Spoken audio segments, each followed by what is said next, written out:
On vote pour quoi? On vote pour qui? En 2024, la Belgique vote, mais ça sert à quoi? Des questions, des réponses. C'est PolyKids. Eh oui. Dans cette vidéo, on va voir que notre pays est bien compliqué comme il faut, mais ça a du sens, je crois. On l'a vu dans une autre vidéo, la Belgique est une monarchie constitutionnelle, avec un parlement belge, un gouvernement belge, un roi des belges. Si seulement on s'était arrêté là. Sauf que non, même si notre pays est tout petit, comme la Suisse ou genre la Moldavie, il n'en est pas moins complexe. On a 3 régions, 3 communautés, 6 parlements, 9 ministres de la Santé, 10 provinces, 14 578 élus. Compliqué, disais-je. Comment ça se fait? Voyageons un peu dans le temps. On est en décembre 1970. Ça fait un bail. La Belgique est un État unitaire avec un parlement, un gouvernement, des ministres, normal.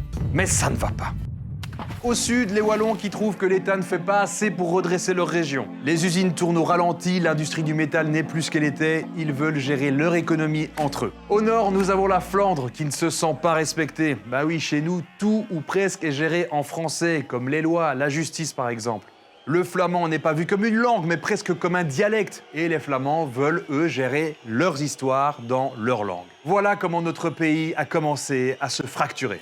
Alors on n'a pas juste coupé le pays en deux, hein, non, non, non, c'est trop facile. On a créé 3 communautés. La communauté flamande qui regroupe les Belges qui parlent flamand en Flandre et à Bruxelles. La fédération Wallonie-Bruxelles qui réunit les gens qui parlent le français en Wallonie et à Bruxelles. Et enfin, la communauté germanophone qui réunit les personnes qui parlent allemand. Ah, c'est fini.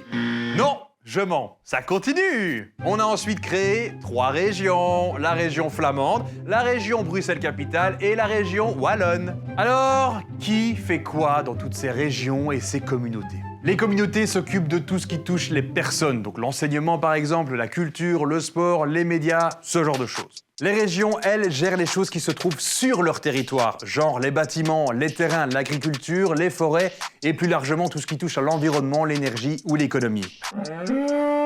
Et l'économie, ça touche pas les gens peut-être? Si, mais l'économie est gérée par des entreprises qui se trouvent sur des territoires. Bref. Ce type de pays qui comprend des entités qui décident elles-mêmes de ce qu'elles font chez elles, ça s'appelle un État fédéral. Avec des entités fédérées, du latin fedus, alliance, tout est lié, c'est comme ça que ça marche, ok?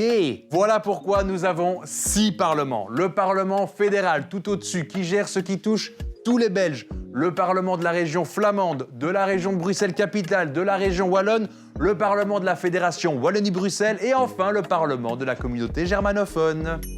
Des parlements remplis donc de personnes élues par les Belges en âge de voter, 18 ans, tu connais. Des parlements qui sont chacun liés à un gouvernement. Donc les personnes qui décident et appliquent les lois décidées dans chacun de ces parlements.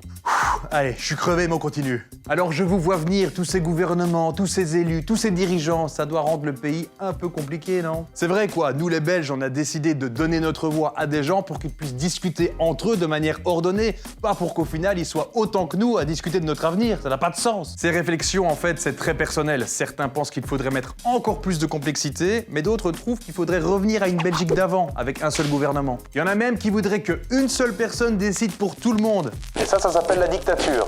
La dictature, c'est mal. Ce qui est sûr, c'est que notre pays est peuplé de gens tous différents et que la démocratie est une chose fragile qu'il faut surveiller ou faire évoluer, pourquoi pas. Une chose à faire pour ça, allez voter.